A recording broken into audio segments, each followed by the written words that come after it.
Hey guys, and welcome to the first episode of Phoenix Wright Ace Attorney. So this game was released back in 2001 for the DS, and I haven't actually been able to get around to play it, so I figured this would be a great time to jump into the franchise and take you guys along for the ride. So let's jump right in. That was really loud. Let me lower that. Alright, so now, let's see. The first episode, the first turnabout. So let's jump right in.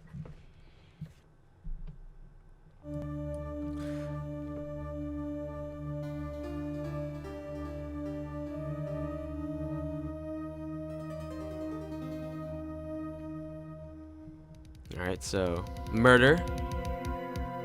Damn it. Why me? I can't get caught. Not like this. Alright. I've got to find someone to pin this on. Someone like him. I'll make it look like he did it. Alright. August 3rd, 9:47 a.m. District Court, Defendant Lobby number 2. Boy, I'm nervous. Right. Oh, hiya, Chief. Phew. I'm glad I made it on time. Well, I have to say, Phoenix, I'm impressed. Not everyone takes on a murder case right off the bat like this. It says a lot about you, and your client as well. Thanks. Actually, it's because I owe him a favor. A favor? You mean you knew the defendant before the case? Yeah. Actually, I kind of owe him my current job to him. He's one of the reasons I became an attorney. Well, that's news to me. I want to help him out in any way I can. I just really want him to help him. I owe him that much. It's over. My life, everything. It's all over. Isn't that your client screaming over there? Yeah, that's him. Death, despair. I'm gonna do it. I'm gonna die. It sounds like he wants to die. Yeah. Nick. Hey there, Larry. Dude, I'm so guilty. Tell them I'm guilty. What the fuck, dude? You're the defendant. Give me the death sentence. I ain't afraid to die. What? What's wrong, Larry? Oh, it's all over. I'm finished. Finished. I can't live in a world without her. I can't. Who took her away from me, Nick? Who did this? Nick, you gotta tell me who took my baby away. So obviously, he's suicidal with his girlfriend gone. I mean, I really feel for the dude, even though he's giving me these really the crying eyes. The person responsible for your girlfriend's death? The newspapers say it was you. I don't think they can say that, right? He'd be awaiting trial. He'd be the suspected criminal. My name is Phoenix Wright. Here's the story. My first case is a fairly simple one. A young woman was killed in her apartment. The guy was arrested. The guy that they arrested was the unlucky sap dating her. Larry Butts, my best friend since grade school. Our school had a saying, when something smells, it's usually the butts. I get it, because the butts. Ha! In the 23 years I've known him, it's usually been true. He has a knack for getting himself in trouble. One thing I can say, though, it's usually not his fault. He just has terrible luck. But I know better than anyone that he's a good guy at heart. That and I owe him one, which is why I took the case. To clear his name. And that's just what I'm going to do. Alright, superhero music, go! August 3rd, 10 a.m. District Court, courtroom number 2. Here we go. The court is now in session for the trial of Mr. Larry Butts. The prosecution is ready, Your Honor. The, defense is ready, Your Honor. Mr. Wright, This is your first trial, is it not? Yes, Your Honor. I'm, a little nervous. Your conduct during this trial will decide the fate of your client. Murder is a serious charge. For your client's sake, I hope you can control your nerves. Thank you, Your Honor. Mr. Wright, given the circumstances, I think we should give a test to ascertain your readiness. Yes, Your Honor. Hands shaking, eyesight fading, mom's spaghetti. The test will consist of a few simple questions. Answer them clearly and concisely. Please state the name of the defendant in this case. So, the defendant is Larry Butts. The defendant, well, that's Larry Butts, Your Honor. Correct. Just keep your wits about you and you'll do fine. Next question. This is a murder trial. Tell me what's the victim's name. Phew! I know this one. I'm glad I read the case report cover to cover so many times. It's... Wait. Uh-oh. No way. I forgot. I'm drawing a total blank here. Phoenix, are you absolutely sure you're up to this? You don't even know the victim's name. Oh, the victim. Of course I know the victim's name. I, just forgot. Temporarily. I think I feel a migraine coming on. Look, the defendant's name is listed in the court record. Just touch the court record button to check it at any time, okay? Remember to check it often. Do it for me, okay? Please, I'm begging you. So, let's check it out. Here we go. So, we have the attorney's badge, and it's a other type, one of my possessions. No one would believe I was a defense attorney if I didn't carry this. So, we have Cindy's autopsy report. So, we know that the victim's name is Cindy. It's a report received from Maya Fay, which is her. Time of death is July 31st from 4 p.m. to 5 p.m. Cause of death, loss of blood due to blunt trauma. Let's check out the profiles. So this is Maya Fay, chief attorney at Fay & Co., my boss, and a very good defense attorney.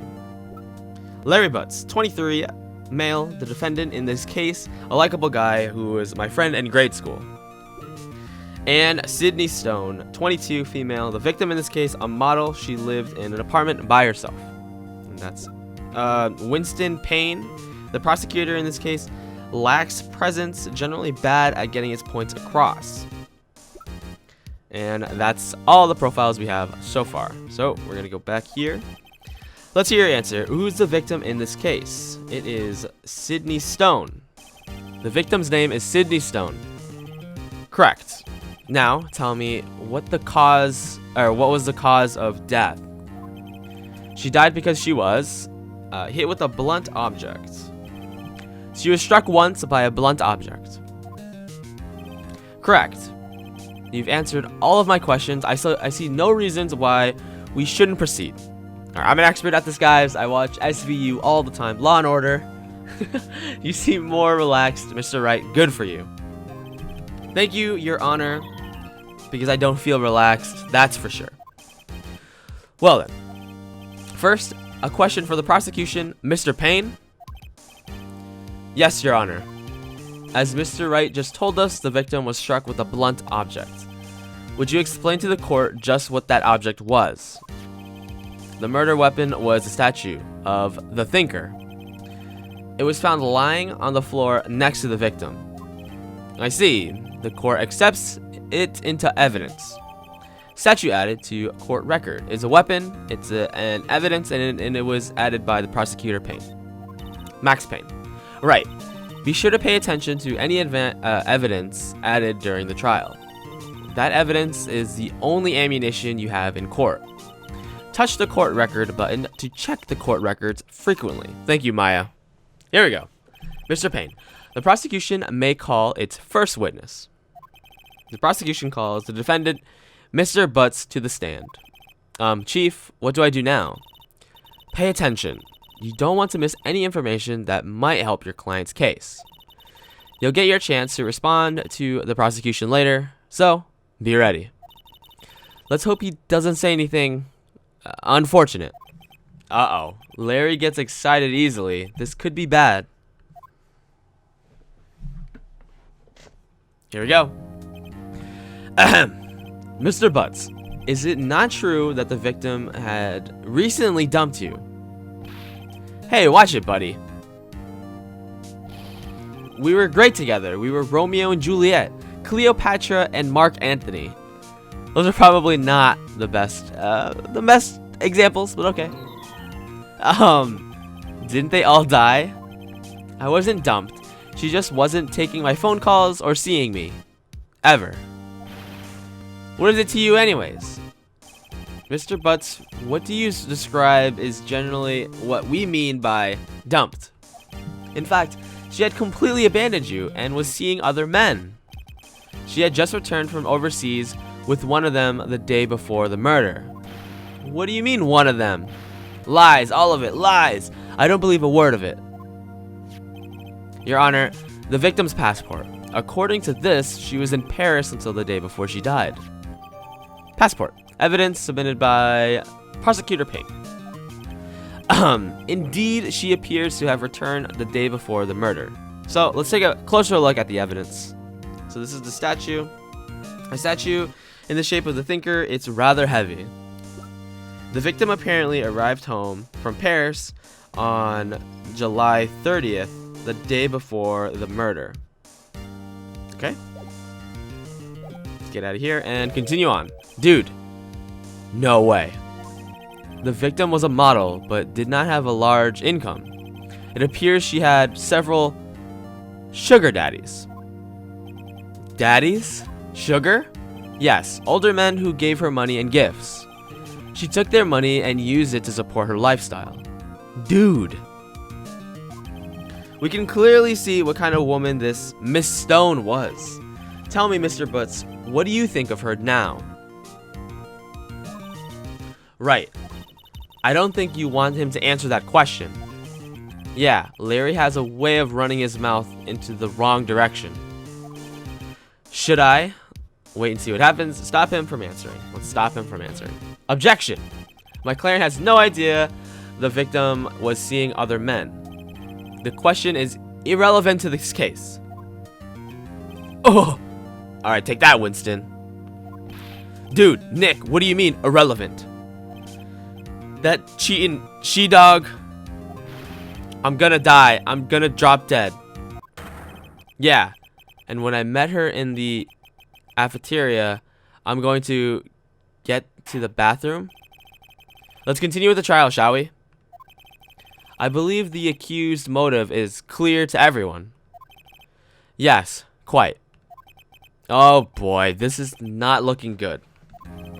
Next question. We went to the victim's apartment on the day of the murder, did you not? Well, did you or did you not? Huh? Well, maybe I did, and maybe I didn't. Uh-oh, he went. What do I do? Have him answer honestly, stop him from... let's have him answer honestly, right? I know, I'll send him a signal. Tell the truth.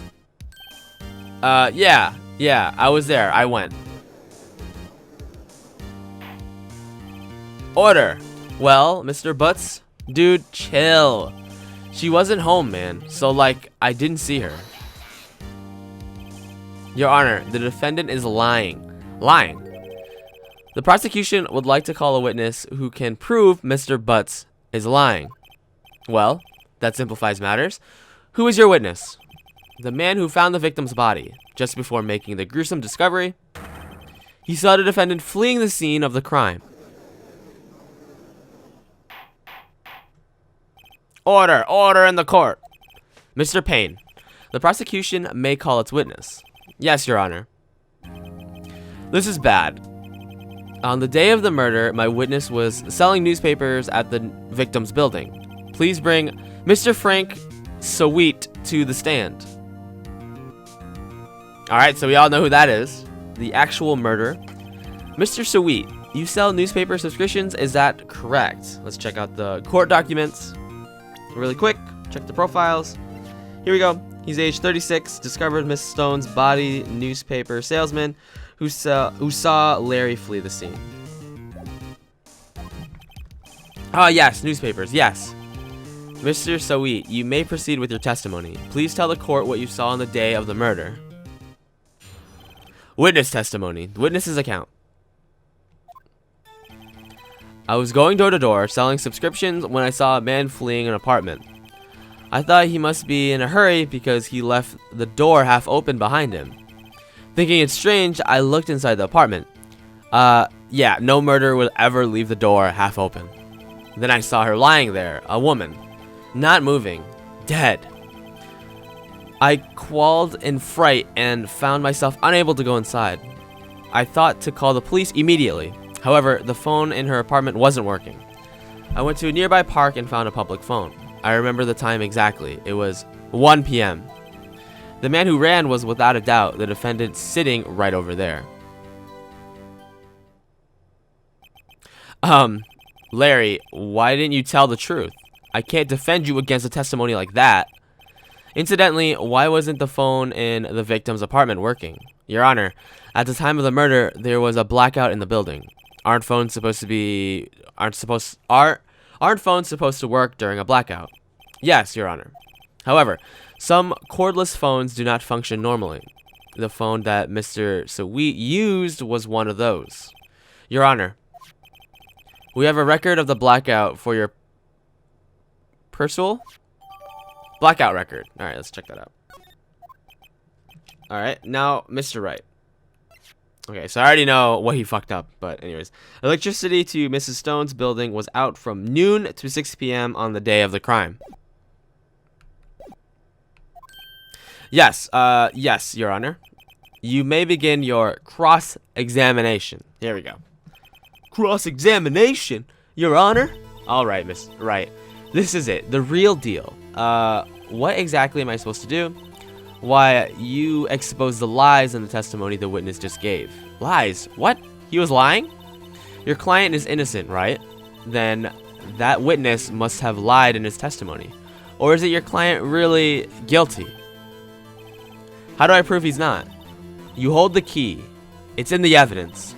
Compare the witness testimony to the evidence at hand. There's bound to be a contradiction in there. First, find a contradiction between the court record and the witness's testimony. Then, once you've found the contradicting evidence, present it and rub it in the witness's face. Okay. Touch the court record button and point out the contradictions in the testimony. Okay, so we already know what it is. It's in the autopsy reports. It is right here, the 4 to 5 p.m. So she said that it was at 1 p.m. It's 4 to 5. Okay, and that's pretty much it. Let's do it. The cross-examination. The witness's account. Here we go.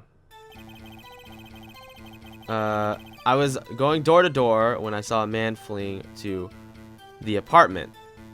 Okay. I thought he must be in a hurry because he left the door half open behind him. Thinking it was strange, I looked inside the apartment. Then I saw her lying there, a woman not moving, dead. I quailed in fright and found myself unable to go inside. I thought to call the police immediately. However, the phone in her apartment wasn't working. I went to the nearby park and found a public phone. I remember the time exactly. It was 1 p.m. Hold it. 1 p.m.? Are you certain? Yes, absolutely. He seems really confident. 1 p.m.? Right. Doesn't that seem strange to you? Present some evidence to contradict him. Here we go. Present. And we will use the autopsy report. Present. Objection.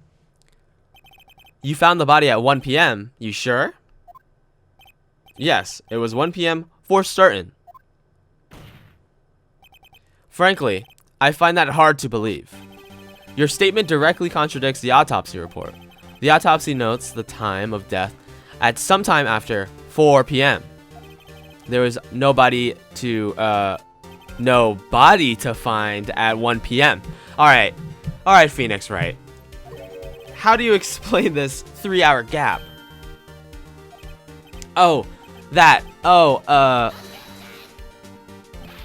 This is trivial. The witness merely forgot the time. After his testimony, I find that hard to believe. Mr. Sweet, Why were you certain that you found the body at 1 p.m.? Gee, that's a really good question. Well, obviously, body language, I mean, it's not hard. Great job, Wright. Way to put him on the spot. That's all you have to do. Point out the contradictions. Lies always beget more lies. See through one and their whole story falls apart. Wait, I remember now. Would you care to give your testimony again? Here we go.